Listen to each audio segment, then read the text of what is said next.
After looking at all the possible landing areas, Matt thinks the best option is a little airport near the German town of Osnabrück.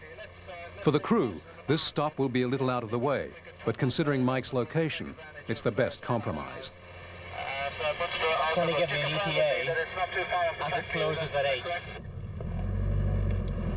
It's not too far off the track for you, but it's a bit off the track for us, but we can track back up onto the motorway and carry on. Roger, let's just keep With Mike fighting stiff headwinds and the boys facing traffic, the long journey back to England is off to a slow start. The caravan is still lagging far behind the airship, and the traffic shows little sign of letting up.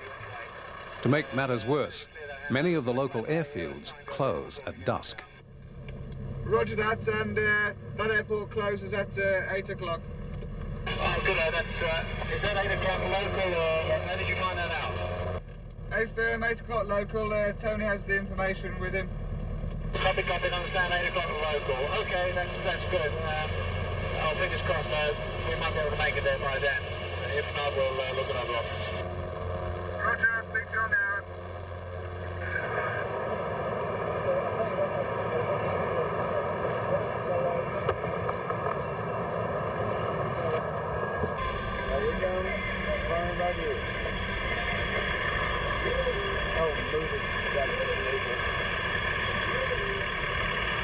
Okay, so vielen Dank.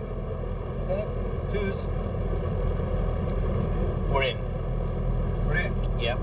That was the authority. At 5:30, Tony gets clearance to land the airship at Osnabrück. With only 105 kilometers to go, the caravan must try to get ahead of the airship so that Mike can land.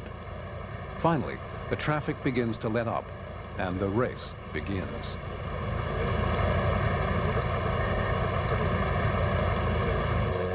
Back in the airship, the weather is beginning to look ominous.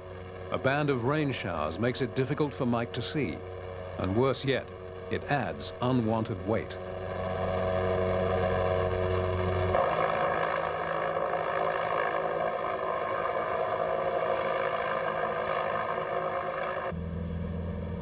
By 6 o'clock, the caravan is finally closing in on the airship.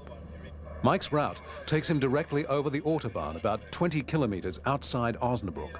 By sheer luck, the caravan is closing on the same location at the same time. The timing is perfect.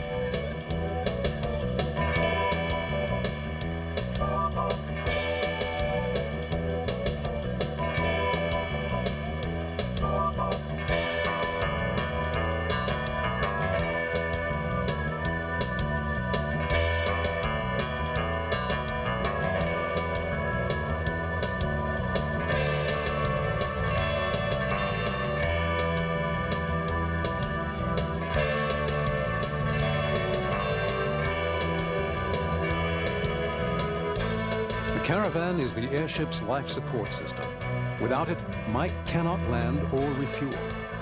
3 hours into the trip, the crew is finally leading the way.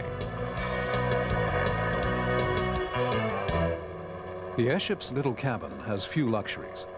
Dinner means a cold sandwich and a warm soda. Without a co-pilot, Mike has no choice but to work while he eats. He's giving me the wind at the moment at Antwerp, 20 on the surface, gusting 25.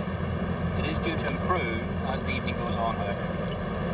Roger, he said there's a trough line lying where? Northwest line. As evening approaches, Tony gives Mike the latest weather details. One of Mike's concerns is the location of trough lines. Trough lines are bands of rain associated with the area of low pressure. It would be impractical to fly around the showers, and getting above them is not an option. For Mike, the uncertainties posed by Mother Nature cannot be avoided.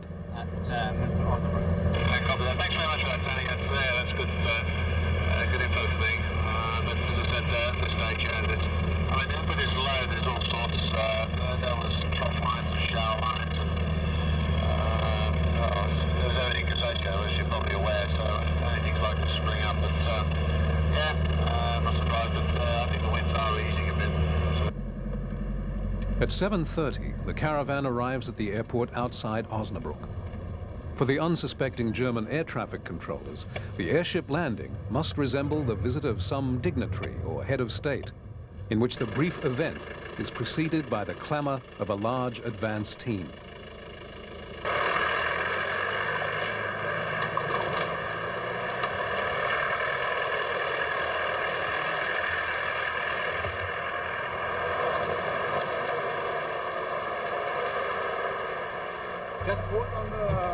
After passing through the gates, Matt radios the airship, telling Mike that the caravan has arrived. Waiting for follow me out to where we can land it. I do understand, waiting for follow me about it, very firm and something like that, is it all security and stuff? It's the most secure airport I've ever seen.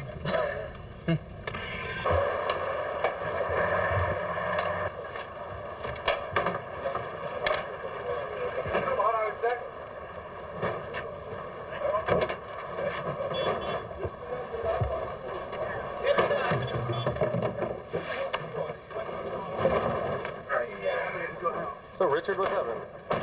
Well, we're just preparing, slight delay, just getting authority from the airport to land on this area, the apron just here. Just preparing the avgas cans for refuel. He's got about 30 gallons aboard, which is ample, but what he'd like to do is take advantage of the daylight hours that are remaining, and then he'll be able to push on. As you can probably see, the winds in comparison to what they were at Hanover are a lot less than forecast, but they are still reporting at Antwerp and Ostend high winds of around 20 to 30 knots.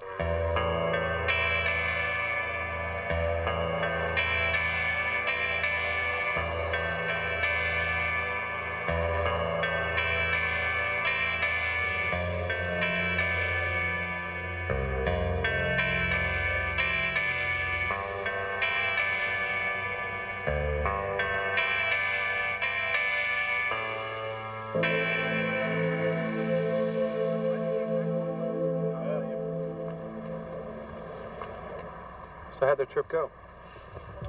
I believe fairly smoothly, to be quite honest with you, but we'll find out. We'll have a look at the faces aboard. And that seems to be a good indication. Mike has been in the air for over 4 hours. The Osnabrück runway is a welcome sight. Seems to be fairly smooth wind here at the moment. We've got about, feels like about 4 or 5 knots on the ground. At altitude, the wind direction can be totally different to what's happening on the ground.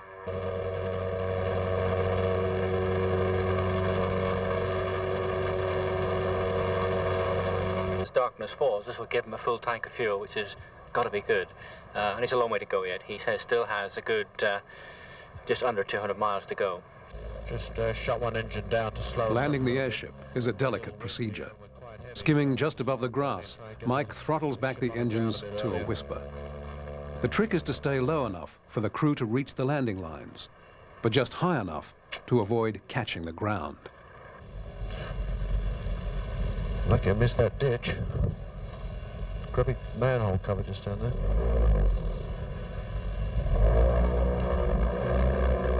As before, Crew Chief Richard Penny directs the operation. During the approach, Richard stands directly upwind. Then at the appropriate moment, he sends in 2 crewmen to grab the line. Tower 22 Bravo, sir, be advised, we'd like to go off frequency for about 5 to 10 The minutes. refueling in Osnabrück resembles a pit stop in motorsport. Because of the high winds, the airship is running behind schedule. So far, the journey has covered only 100 miles. Over 200 miles remain between here and the planned fuel stop at the Belgian port city of Ostend.